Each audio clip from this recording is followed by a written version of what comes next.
سورۃ الفتح یہ بھی ایک مدنی صورت ہے، قرآن مجید کی 48ویں صورت ہے اور 6 ہجری کے آخر میں یہ نازل ہوئی ہے اور اس کی 29 آیات ہیں۔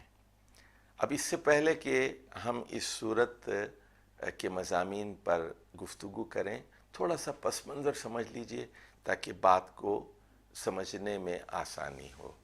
آپ جانتے ہیں کہ 2 ہجری میں جنگ بدر ہوئی، 313 نے 1000 کافروں کو، مشرکین مکہ کو شکست دی۔ اگلے سال شوال 3 ہجری میں جنگ احد ہوئی اور وہ لوگ مدینے پر انہوں نے حملہ کیا تھا، اس میں مسلمانوں کو شکست ہوئی 3 ہجری میں، اور جنگ بدر میں ابو جہل وغیرہ مارے گئے تھے، اور جنگ احد ابو سفیان اور خالد بن ولید رسول اللہ صلی اللہ علیہ وسلم کے خلاف آئے تھے۔ اس کے بعد ہوا یہ کہ 5 ہجری میں انہوں نے بھرپور تیاری کے ساتھ مدینے پر حملہ کیا، جس کو جنگ احزاب یا جنگ خندق کہتے ہیں، 5 ہجری میں۔ اب اس مرتبہ وہ سارے قبائل کو لے کر آئے تھے قریش، اس میں بنو فزارہ بھی تھے، بنو غطفان بھی تھے، تو کئی قبائل کو لے کے آئے تھے، اس لیے اس کو جنگ احزاب کہتے ہیں۔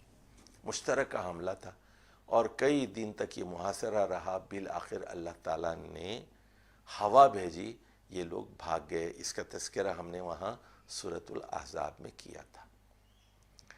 اچھا، اب اس وقت 5 ہجری میں یہ بات سامنے آ گئی کہ کچھ منافقین تھے جو اندر سے مسلمانوں کے خلاف سازشیں کر رہے تھے، یہودیوں سے ملے ہوئے تھے، مشرکین مکہ کے ساتھ ملے ہوئے تھے، اور مخلص صحابہ تھے، اور مسلمانوں کی تعداد اس وقت 3000 سے زیادہ تھی۔ اب ہوا یہ کہ 6 ہجری کی بات ہے، اب اگلے سال 5 ہجری میں جنگ احزاب ہوئی، اور 6 ہجری میں رسول اللہ صلی اللہ علیہ وسلم نے یہ ارادہ کیا، آپ نے خواب دیکھا کہ آپ عمرہ کر رہے ہیں، تو آپ نے اعلان کر دیا کہ اب ہم مکہ جا رہے ہیں عمرے کے لیے، اور احرام کے ساتھ جائیں گے، صرف ایک تلوار گردن میں لٹکائیں گے احرام کے ساتھ۔ تو اب صرف 1400 لوگ آپ کے ساتھ جانے کے لیے تیار ہوئے، اور منافقین نے کہا ہم نہیں جائیں گے۔ اچھا، اب رسول اللہ صلی اللہ علیہ وسلم چل پڑے، اور وہ کہنے لگے کہ یہ زندہ واپس نہیں آئیں گے، یہ جو کافروں کے منہ میں جا رہے ہیں، شیر کے منہ میں جا رہے ہیں، اور صرف تلوار لے کے جا رہے ہیں، مذہبی سفر کے لیے جا رہے ہیں، تو یہ پروپیگنڈا شروع ہو گیا کہ یہ واپس نہیں آئیں گے۔ خیر، مکے کے قریب پہنچے اور پیغام بھجوایا، انہوں نے کہا کہ نہیں آ سکتے۔ بہرحال اس موقع پر ایک معاہدہ طے پایا، جس کو صلح حدیبیہ کہتے ہیں، اور انہوں نے یہ کہا اس سال آپ اندر نہیں آ سکیں گے مکے میں، اگلے سال آپ آئیں گے۔ اب یہ جب بات چیت چل رہی تھی تو اس اثنا میں ہوا یہ افواہ پھیل گئی کہ حضرت عثمان جو اندر گئے تھے بات چیت کے لیے، حضرت عثمان کو قتل کر دیا گیا ہے، تو آپ نے بیعت لی کہ اگر حضرت عثمان کو قتل کیا گیا ہے تو ہم ان کے قتل کا بدلہ لیں گے۔ اس کو کہتے ہیں بیعت رضوان۔ 1400 صحابہ تھے یہ۔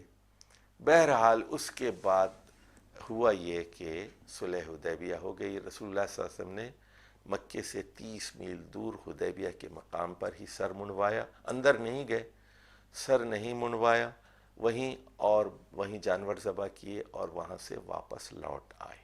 راستے میں جب مدینے کو واپس لوٹ رہے تھے حدیبیہ سے، تو یہ سورۃ الفتح نازل ہوئی۔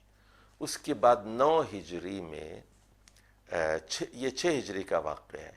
اس کے بعد کیا ہوا؟ 6 ہجری کے بعد، ذرا توجہ سے بات سنیں، 6 ہجری کے آخر کی بات ہے یہ۔ صلح حدیبیہ کے فوراً بعد واپسی کے سفر میں سورۃ الفتح نازل ہوئی 6 ہجری کے آخر میں۔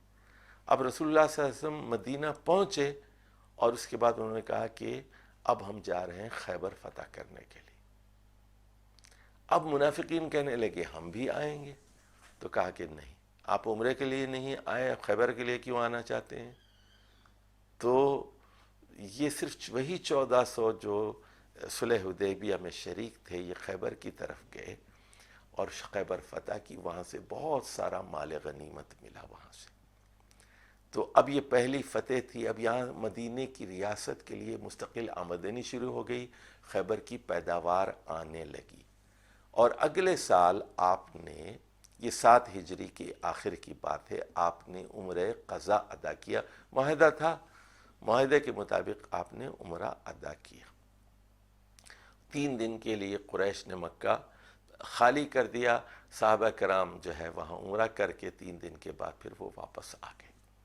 اس کے بعد قریش نے وہ معاہدہ توڑ دیا، تو رمضان 8 ہجری میں اب خیبر کی فتح ہو گئی تھی، اطراف و اکناف کے قبائل بھی مسلمان ہو گئے تھے، تو 10,000 لوگوں کو لے کر آپ نے رمضان 8 ہجری میں مکے پر حملہ کیا۔ ذرا بات کو ذرا سمجھ لیجئے، پہلے مکہ جنوب میں ہے اور شمال میں مدینہ ہے۔ اب ان کے ساتھ صلح حدیبیہ ہو گئی، جنوب والوں کے ساتھ، تو جنوب والوں سے لڑائی ختم ہو گئی، صلح حدیبیہ ہو گئی، اور اب اوپر کا محاذ کھل گیا۔